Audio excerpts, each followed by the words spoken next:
Bharatiya Janata party 6 अप्रैल को अपनी 44वीं स्थापना दिवस मना रही है। जनसंघ से निकले नेताओं ने साल 1980 में अटल बिहारी वाजपेयी के नेतृत्व में बीजेपी की स्थापना की थी। स्थापना के बाद बीजेपी ने सबसे पहला फोकस गुजरात, राजस्थान और संयुक्त मध्य प्रदेश पर किया था।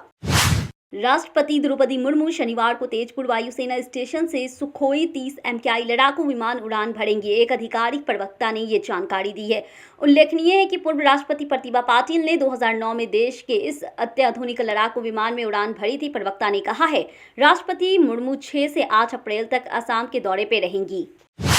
देश भर में आज हनुमान जयंती का त्योहार मनाया जा रहा है। ऐसे में भारत के अलग अलग हिस्सों में शोभा यात्रा निकाली जा रही है। इन यात्राओं के दौरान कानून और व्यवस्था की स्थिति से निपटने के लिए भी पुलिस प्रशासन ने कड़ी तैयारी कर ली है।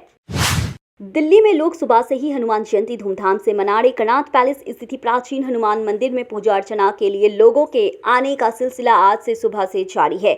इस बीच खबर है कि दिल्ली में हनुमान जयंती को लेकर के जारी तनातानी के बीच केजरीवाल सरकार मंत्री सौरभ भारद्वाज आज शोभा यात्रा निकालेंगे। वंदे भारत एक्सप्रेस ट्रेन पे एक बार फिर से पथराव का मामला सामने आया है। ये घटना आंध्र प्रदेश के विशाखापट्टनम में हुई है, जहां अराजक तत्वों ने ट्रेन पे पथराव किया है। वॉलंटियर डिवीजन रेलवे से मिली जानकारी के मुताबिक C8 कोच की खिड़की की शीशा पथराव के चलते टूट गया है।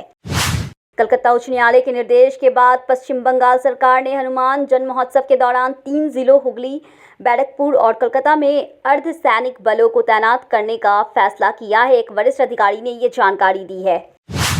भारतीय जनता पार्टी आज यानी 6 अप्रैल को अपना स्थापना दिवस मना रही है। स्थापना दिवस के मौके पे एक सप्ताह के लिए विशेष कार्यक्रम आयोजित किए जा रहे हैं, जिनमें सेवा को प्रमुखता दी जाएगी। पार्टी इस दौरान केंद्र सरकार के द्वारा जारी की गई कल्याणकारी योजनाओं की जानकारी लोगों तक पहुंचाएगी।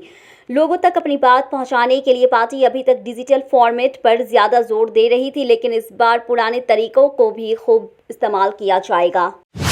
दिल्ली के जहांगीरपुरी में हनुमान जयंती पे शोभा यात्रा निकाली गई है। दिल्ली पुलिस ने कुछ नियम और शर्तों के साथ यात्रा निकालने की परमिशन दी है। साथ ही विधि व्यवस्था बनाए रखने के लिए दिल्ली पुलिस की अतिरिक्त फोर्स के साथ पैरामिलिट्री फोर्स को तैनात किया गया।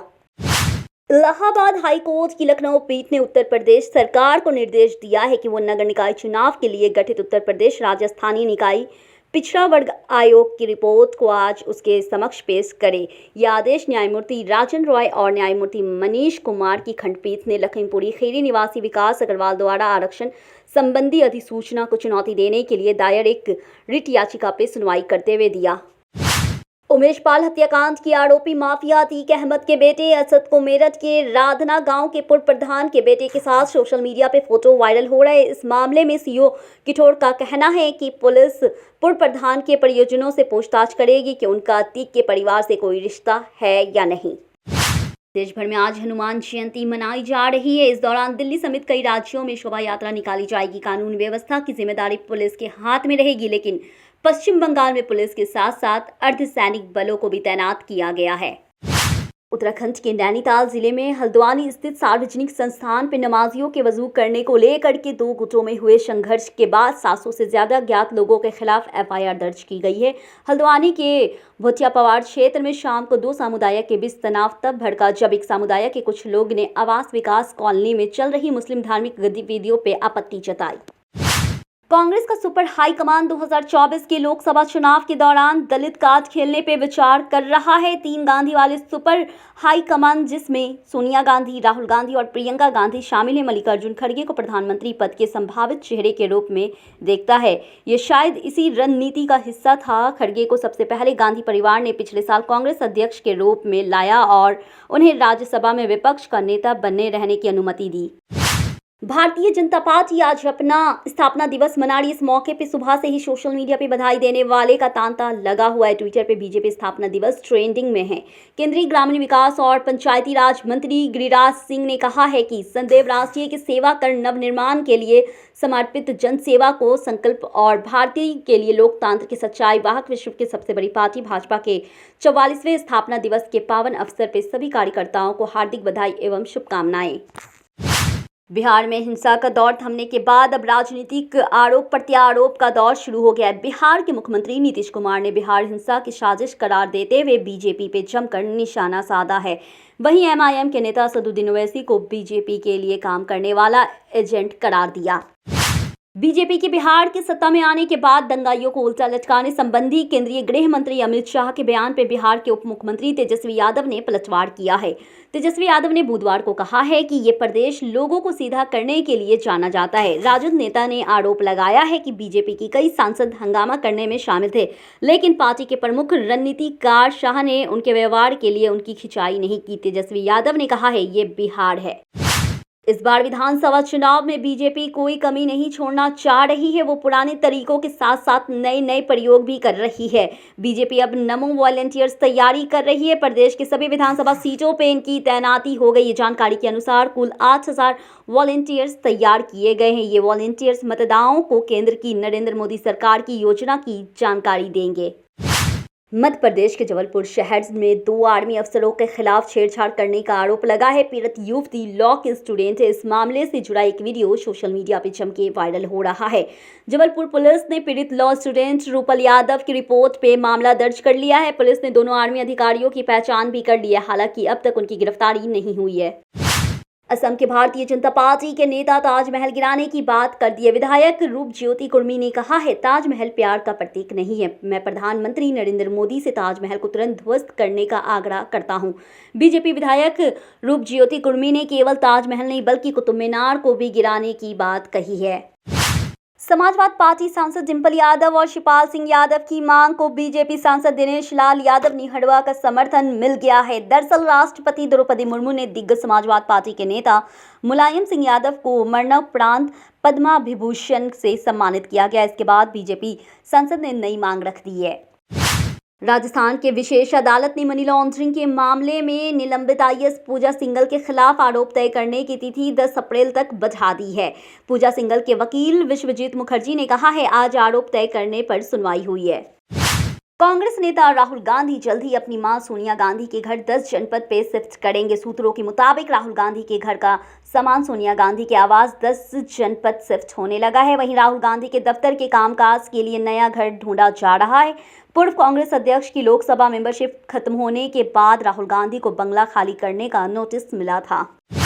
शिवसेना कांग्रेस राष्ट्रवादी पार्टी ने ठाकरे समूह की पदाधिकारी रोशनी सिंधे की पिटाई के विरोध में पुलिस आयुक्त कार्यालय में जन प्रकाश मोर्चा निकाला है। इसके बाद हुई बैठक में विधायक आदित्य ठाकरे ने मुख्यमंत्री एकनाथ शिंदे को चुनौती दी है। आदित्य ठाकरे ने कहा है कि मौजूदा सरकार ढोंग है और ठाणे के चुनाव जीतेगी। इस पे अब मुख्यमंत्री शिंदे ने जवाब दिया है कि एकनाथ शिंदे ने कहा है, लोकतंत्र में कहीं से भी चुनाव लड़ने का अधिकार है। जनता तय करती है कि किसे चुनना है और किसे हटाना है। उत्तर प्रदेश में कोरोना के मामले एक बार फिर से तेजी से बढ़ते जा रहे हैं। यूपी में एनसीआर के अलावा लखनऊ में भी संक्रमण की रफ्तार तेजी से बढ़ रही है। लखनऊ में 16 मार्च से केस बढ़ना शुरू हुआ है, जिसके बाद अस्पतालों को लक्षण के आधार पर जांच के आदेश दे दिए। बीजेपी के प्रदेश अध्यक्ष चंद्रशेखर बावनकुले ने कहा है कि उद्धव ठाकरे ने उनके साथ धोखा किया है। बीजेपी उनके साथ कभी नहीं जाएगी। उनके लिए बीजेपी के दरवाजे फिलहाल बंद है। लेकिन बावनकुले ने यह स्पष्ट किया है कि अजित पवार ने कभी विश्वासघात नहीं किया। उनके साथ मतभेद है, लेकिन कभी अनबन नहीं हुई। सोनीपत में झपटमारों का खौफ कम होने का नाम नहीं ले रहा है। झपटमार लगातार वारदात को अंजाम देकर निकल भागते हैं। अब झपटमारों ने शहर के सेक्टर 15 में शिक्षा व महालाना चौक के पास गृहिणी के गले से सोने की चेन झपट ली है। पुलिस ने मुकदमे दर्ज कर जांच शुरू कर दी। राजधानी दिल्ली सहित देश के कई राज्यों में हनुमान जयंती के अवसर पर शोभा यात्रा निकालने की तैयारी चरम पे है। इसको लेकर के माना जा रहा है कि दिल्ली की सड़कों पे लोगों की भारी भीड़ उमड़ सकती है और इसका सीधा असर नियमित ट्रैफिक पे भी देखने को मिल सकता है। दिल्ली पुलिस प्रशासन के साथ साथ दिल्ली ट्रैफिक पुलिस पे भी आम लोगों को जाम का निजात दिलाने के लिए भारी मशक्कत का सामना करना पड़ सकता है। उदयपुर के मावली तहसील गत 29 मार्च को 9 साल की बच्ची के साथ रेप और फिर उसकी हत्या कर शव ठिकाने लगाने के लिए शरीर के 10 टुकड़े करने के मामले में उदयपुर में जन सैलाब उमड़ पड़ा है। सभी का एक ही सवाल था, आरोपी को फांसी दो। सड़कों की संख्या में अलग अलग समाज के लोग एक तंत्र हुए और विरोध प्रदर्शन कर रहे हैं। भारत में इस बार गर्मी ने फरवरी ही के महीने से अपना तेवर दिखाना शुरू कर दिया। भारत ही नहीं, दुनिया के कई देश गर्मी के मार झेल रहे हैं। जहां एक और धरती के कुछ हिस्सों में सूखे जैसा हालत बन रहा है, वहीं कुछ ऐसे शहर में जिन पे भविष्य में पानी में डूबे जाने का खतरा मंडरा रहा है। इस बात पे कोई दो राय नहीं है कि वर्तमान समय में ग्लोबल वार्मिंग की चिंता विषय है। दुनिया भर के देश ग्लोबल वार्मिंग से चिंतित है। इसी क्रम में वैज्ञानिक भी दावा कर चुके हैं कि अगर समुचित कदम न उठाए तो दुनिया के कई खूबसूरत शहर पानी में डूब जाएंगे। बुधवार को आईपीएल में पंजाब किंग्स ने राजस्थान रॉयल्स को रोमांचक मैच में 5 विकेट से हराया। पंजाब ने पहले बैटिंग करते हुए 1957 रन बनाए। इसके जवाब में राजस्थान की टीम 1952 रन बना सकी है। वहीं इस मैच में फैंस उस वक्त चौंक गए जब राजस्थान की ओर से सलामी बल्लेबाज के रूप में अश्विनी, यशवी और जायसवाल के साथ मैदान पर पहुंचे।